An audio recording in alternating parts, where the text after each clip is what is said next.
You are listening to the Superpower Radio Show with your host, Brenda Major, and Mia Dawson.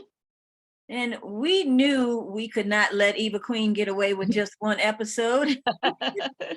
There's just so much information, so much power in this conversation, listeners. So if you missed part one, you can catch it on iHeart. You can catch it on our YouTube channel. You can even catch it on our website at www.adventuresofneo.com.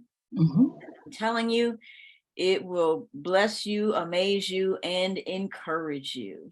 Yes, yes, yes. We are excited. Welcome back to the Superpower Radio Show, Eva Queen.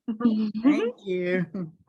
You know, we were talking about, the husband's role, and you left off with something devastating that you might want to just kind of rewind and share that part again.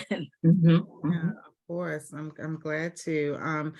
So I think we were talking about the impact that this whole situation with my kiddo had on my husband, and I found out a couple of years into her, treatment and all of that he had felt responsible for that, and because of that, it was a strain on our relationship. It was difficult for him to show up in places where and think about that, if you think it's something is your fault, like it's hard for you to show up when somebody is trying to fix it, right? And nobody knows that you're carrying that. And so the weight of something like that was heavy. It was very heavy on him. And I'm sure it took its toll on his mental health. I'm sure it took its toll on his physical health, because you can't carry around that kind of spiritual and mental weight without impacting your physical health, right? Yeah. So the need for intentionality around dads of kids with disabilities is so important. So how and at what point did you feel the need to create this incredible organization that you've started, Community Advocates for You? Most people would think, look, I've got my hands full. I'm just trying to deal with my child and other kids and my husband. I don't have time for anything, but I sense something compelled you to do it. Yeah, for sure. Well, let me say this. I didn't do it until Amanda was much older. Okay. And I dropped that because I think as a word of wisdom, because a lot of times, even in our churches, when people start talking about ministry or start talking about services and supports, they do often look at us like, well, are you going to do it? Because and no, I'm not doing that because you do have too much on your plate, right? Right. And so we have to use wisdom, and because I firmly believe that during Amanda's very young years and just getting her to the place where she, was when I started the organization, it was a full-time job. Yeah, that's true. And the Lord is so, here's what's so funny. So Amanda, when I started the organization, Amanda was probably 14, 15. And I left my job. And so I was just overwhelmed. I think she was going through puberty and she was just, she was melting down. And I was like, oh my God, like, Lord, this is a lot. And when I quit my job, like, I want to say 3 months later, we bought a big, fabulous new house and had all this money. And I remember going to the Lord saying, man, I was struggling all these years. And I'm telling you, I felt the Lord say to me, I never asked you to do that. Wow. All I asked you to do was have her. I never asked you to do that. And now what you are doing, now you're walking in this grace that I had the grace already over here. But I was like, no, God, I got to get a job. I got to do this. I got to have this. Yep, got to be Superwoman. And he didn't tell you to do that. Come on. Yes, I never asked you to do all that. And so I say all that to say, while your child is going through their acute stages or your child is you're struggling, trying to learn all that you can so you can effectively advocate for your child, it's not the time to start the nonprofit.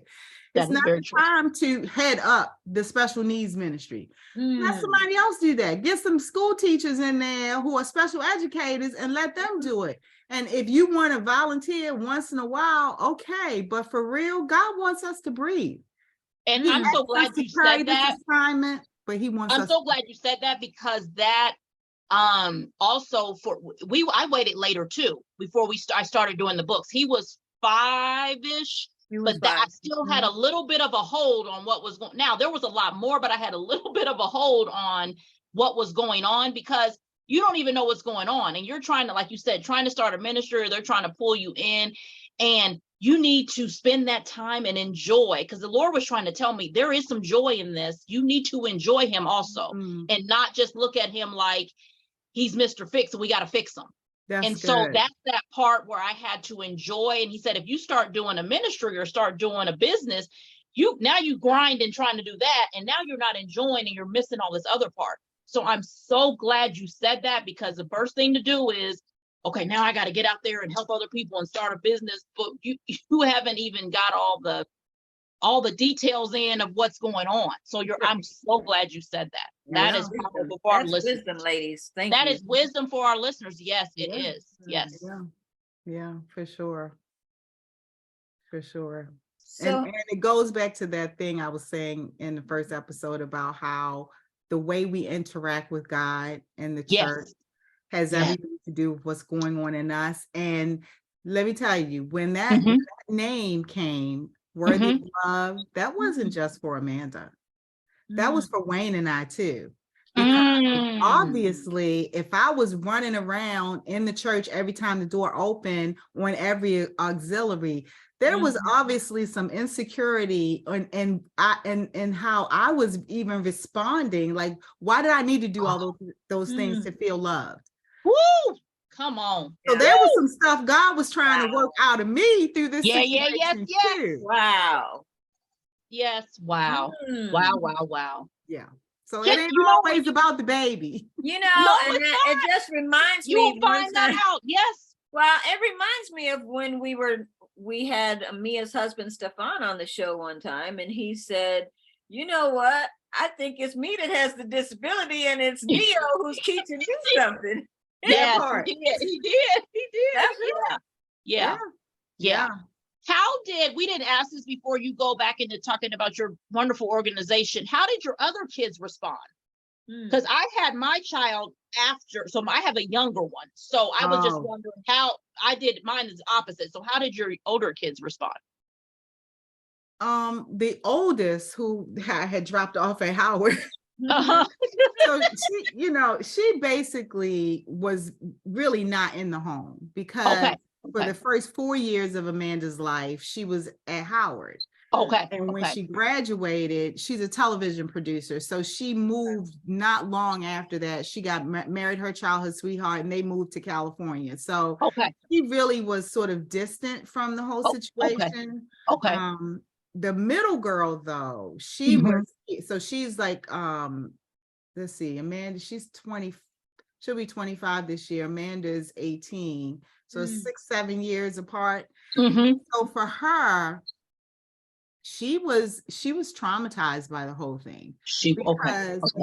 Because when you have a child with a complex medical condition like Amanda, congenital hydrocephalus, autism, language delay, ADHD, she has so many things going on, obviously, and for good reason. All the attention is on Amanda. So she is not getting a lot of attention. And because of the type of person that she is, we raise our children to be empathetic. We raise them to be godly. We raise them to be, concerned about other people and not so much concerned about yourself. So she was always, I'm fine. I'm okay. No, I don't need anything. And she sort of morphed into this person who just was invisible. Right. And even though I did a lot to, shield her, like we wouldn't let her watch Amanda. Well, number one, Amanda was too acute. Her nursing needs were too much. So she never had to babysit or anything like that. but we had to really fight for her to help her fight for what she needed, because she just morphed into this invisibility, because she just didn't want, mommy and daddy are so overwhelmed, they got too much, oh, Amanda needs so many things. And so we do have to pay special attention to our other kids. Now, I enrolled her in SIB shops, sibling support groups, we call them SIB shops. And matter of fact, she wrote a book. So this was the book she wrote with some of her friends, called Our Stories. And so the kids got an opportunity to share their heart about what is it like to have a sibling with disabilities, and what does that look like for you. Now, I thought for sure she was going to be like, and this is her and Amanda. That's their little story. So I thought that most of these kids would be resentful and upset and feel like they missed out. Those children were like, if they had friends who didn't understand kids with disabilities, those people couldn't be their friends. They had become so protective of their siblings. So, obviously she turned out okay. She also graduated from Howard. She's a nurse now. She's a registered nurse. So she turned out okay, but it was hard. I felt like it was hard for her, and even now she's in therapy with just learning how to say no, learning how to stand up for herself. And I often tell her, I said, Ashley, that's because of the trauma of what we went through as a family with Amanda. She will never admit that, but to me, probably out of her feelings for me, but she is in counseling. She goes to therapy. She has a therapist, and I'm sure that comes out. I'm sure. Okay. Yeah. That's good. That's good for our listeners to know. That's good for our listeners to know. Yes. Yeah. So, one thing that we know from meeting with many people is, until recently, there just wasn't a lot of support out there. And so what was your experience trying to find help as Amanda was growing and getting older, and still needed that additional support? Yeah, that's good. That's a good point. So when she was very young, I went to work for Kennedy Krieger Institute, which is a very successful research and treatment hospital for children with developmental disabilities, brain injury, things like that. So I went to work for one of their very famous physicians, Dr. James Rubenstein. And so being in that environment, I was immersed into supports and services and treatment opportunities and all these things, right? But then when I started looking around, I'm like, not a lot of these children look like me. All the Black and brown babies, right? And at first I thought they have the same needs. At first I thought they weren't being diagnosed with autism. I said, well, maybe this is something that's just happening to Caucasian kids. Maybe this isn't happening to Black children. And then I started finding out, no, it is happening to our kids. And there was sort of like a revolving door. So even though the resources are available, we just don't know. As people of color, sometimes we don't know, or we don't have the capacity to actually follow through on some of these referrals, right? Yeah, that's true. We don't have the knowledge to say, this is what I need, because sometimes we don't have the language to express what we need, right? Yes. And so that it just became really apparent to me that we were behind. We were way behind in accessing the supports and services that our children needed. And a lot of that, is definitely, the cause of that is, some of it is systemic racism. Oh yeah, just say it. You can say it. Some of it is just community, the way that we respond as African Americans in our communities, because it's taboo. Ain't nothing wrong with little Johnny fine, right? And we can pray this away. Yeah. Yep. Right. So Very there's a true. lot that, Very you know, it just became very apparent to me that there were multiple layers of why we weren't getting the help that we needed, and the need to address all of those areas with equal amounts of respect and understanding and compassion is necessary, right? You can't just come in and bulldoze. You got to figure out, you know, what's causing this. Is this trauma? Is this denial? Is this fear? Is this lack of resources and lack of access or capacity building? It's just so multi-layered. So yeah. So how does Community Advocates for You address some of those areas? Great question. So Community Advocates for You, I love what we are and who we are, because we are a group of parents and service providers and professionals that all either work in the disability arena, have children or other family members who have disabilities. So we come to the table from the perspective of we understand, right? And so we try to approach each family in a very holistic and a very individualized person, family centered perspective, right? If you met one child with autism, you met one child with autism. And so we try to meet each family just where they are. You know, some families really, they are just beside themselves. They don't know what to do, right? And so the first intake meeting might be, okay, cry that out, right? We just gonna let you cry for 45 minutes because that's what you need to do. That's what you need. We got you, right?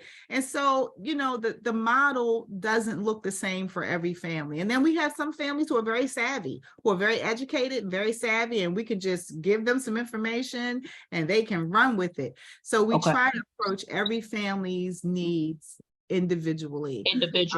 Yeah, for sure. Wow. How have you seen an increase in the number of families of color that you service, and you know, what have their responses been? Our phones ring off the hook for sure.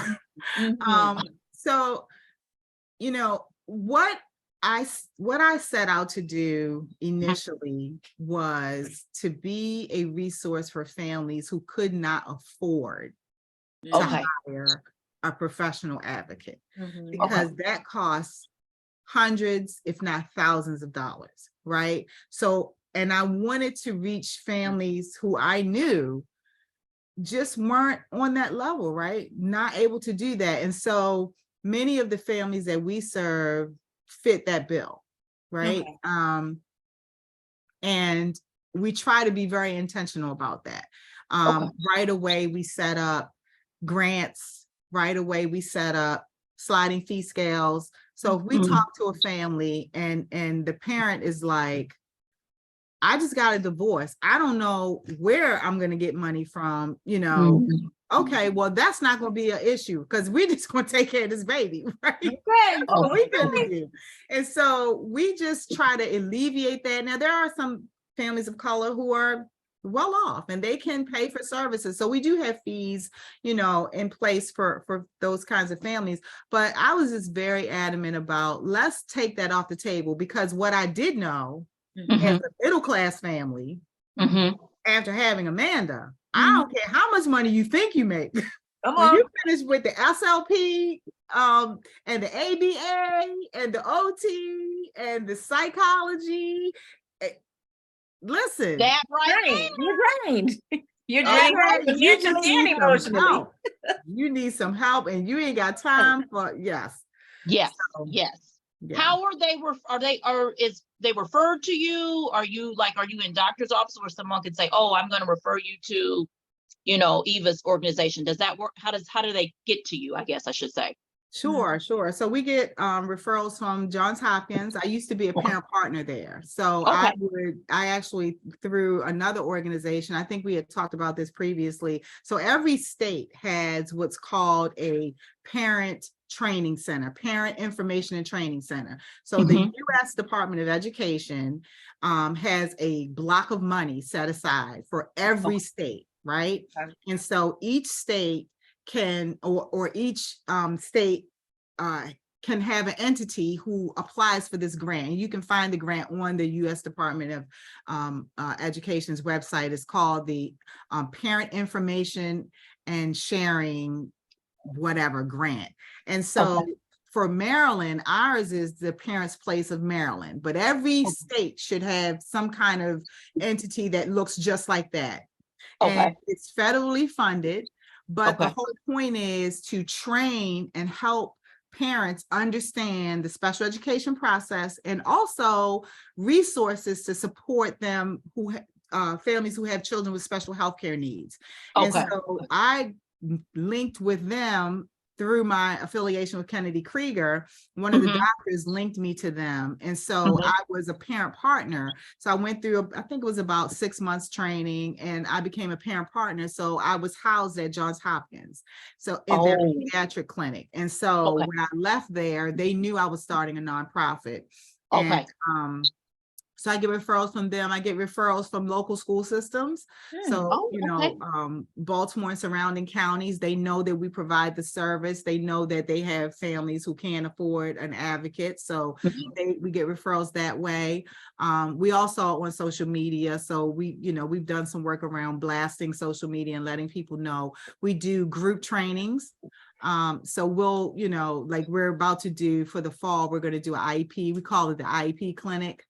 So it's like, how healthy is your child's IEP, right? Okay. So the families can bring their IEPs, and we actually will comb through them page by page, because the thing about IEPs is you have the federal law. Like we teach federal law. So we don't teach Maryland law, we teach federal law. So families get to understand, okay, what are my rights under IDEA? So every state is supposed to follow that rule. Right. And so they have their own, code of regulations that refer back to IDEA. So that's what we teach. And, just through word of mouth, and then these affiliations with school systems like Baltimore City, Baltimore County, and surrounding counties. That's sort of how we get our client base. So does your families come in, and then how long do they stay with you? Do they stay with you a while, and then you kind of just get them kind of set up, and then they're kind of move on and the next family comes? Since you're more of a resource base, it's not like they stay with you probably a long time, huh? Well, we have clients who are ongoing clients, right? So usually something happens. Usually the child is in trouble, or the child has some behaviors that the school, instead of the school being proactive and supporting the child, they want to suspend the child. Yeah, I know or they want to deny services. They want to say, oh, well, yeah, there are some problems, but we're not going to give them an IEP. Yeah. So usually the parents are up against the wall and they're like, we don't know what to do. Okay. And then what we're seeing now is this trend in Maryland anyway, where schools are taking away the IEPs. So the child has an IEP, and then suddenly the school is saying, oh, well, they don't need that anymore. Wait, what? So we're having to now, do a lot of training around how to support families with advocating to keep the IEPs in place. Because the reality of it is, the way IDEA is written is that children can stay in school until they're 21. If they have an IEP, that can stay until they're 21. And it's supposed to be preparing them for life after school. Correct. Connecting them with doors and Department of Rehabilitation and Developmental Disabilities Administration, whatever other resources and services that they would need after leaving school. But so most of them are ongoing. It's ongoing. Okay. I'm so glad you're there to fill in that gap, because it sounds like, they're limiting the resources that are available to these families. Yeah. States will do that. They will if they can. Oh yeah. We've seen it. Yeah, we've seen it. So I think I know the answer to this question, but we got to ask, because we ask all of our guests, what is your superpower? What is my superpower? Yes, ma'am. I'm just one of those you may have people more who than not one. take no for an answer. I think that's mine. I won't take no for an answer. I'm not, I'm not that person that you can say, no, we're not doing that. I'm the person who's going to keep pushing. I'm the squeaky wheel. That's my superpower. I'm the squeaky wheel. I'm like, is that Miss Queen again? Why she calling again? And look, and that's keep pushing, and you don't have to fight. You don't have to be ugly. You just have to make sure that you know what your rights are, and you empower parents to know theirs. And I've had school systems that say, Miss Queen, you got everybody scared. I'm not trying to scare y'all. I just want y'all to do what's right by this baby. That's right. Right. Yes. And speaking of doing right by these babies, your baby is almost a grown woman now. How's she doing? And what are your hopes for Amanda? So that's the other piece too. So, there is and I don't know if I had mentioned this before, but there is a poem written by a wonderful mom of a kiddo with special needs called Welcome to Holland. And Welcome to Holland is this little story that she wrote, because when you get pregnant, you're so happy, right? You're just, oh my goodness, you're just thrilled, right? You got all these hopes and aspirations of your beautiful new baby. And she said, it's almost like, you plan for a trip to Paris, right? You saved up for this trip. You're about to go to Paris. You have, you studied the Eiffel Tower and the Champs-Elysees, and you're just like, oh my goodness, I cannot wait. And you get on the plane, you got your bags packed, your outfits picked out, you get on the plane, suddenly you land, and the pilots say, okay, we're in Holland. And it's very much like that when you have a child with disabilities, because it's like you planned for Paris, but suddenly you ended up in Holland, right? And you could get stuck with, but I planned for the Eiffel Tower. Well, I got clothes for Paris, and you could get stuck in that loop, right? Or you can start looking around at the beautiful hills and valleys and greenery in Holland, right? And so the thing with parents with children with disabilities, and this, I know it doesn't seem like this relates to the question, but it does, is that we have a continuum of acceptance, right? Our acceptance and even our mourning for what is lost for our children is a continuum. It never stops. So every time they don't reach a milestone, we mourn that. Every time they hit a challenge in their development, because developmental disabilities doesn't just mean when they're little, right? Developmental disabilities impacts the child over the course of their life, right? And so right now, she's 18, but she still has, challenges that she has to face, like those independent living skills, those social skills, those soft skills, right, that she's going to need for job sustainability and to live on her own, which she definitely wants to do that. She should tell my husband now that I'm gonna live with y'all until I'm 32. We were like, okay. 32. We don't know what the 32 number means, but we have to. And then relationships, right? A lot of kids with, especially children with autism, they live very isolated lives, right? Correct. So just the relationships and helping her to build those out and helping those to be sustainable and all of that. So we're in that stage on the continuum, and we're now just trying to work through that, right? I got my first phone call where the woman said to me, well, she's 18, we can't talk to you. That's not gonna work. You're gonna talk to me. And they don't care about your sass. Once they get 18, you can't take your sass with you no more.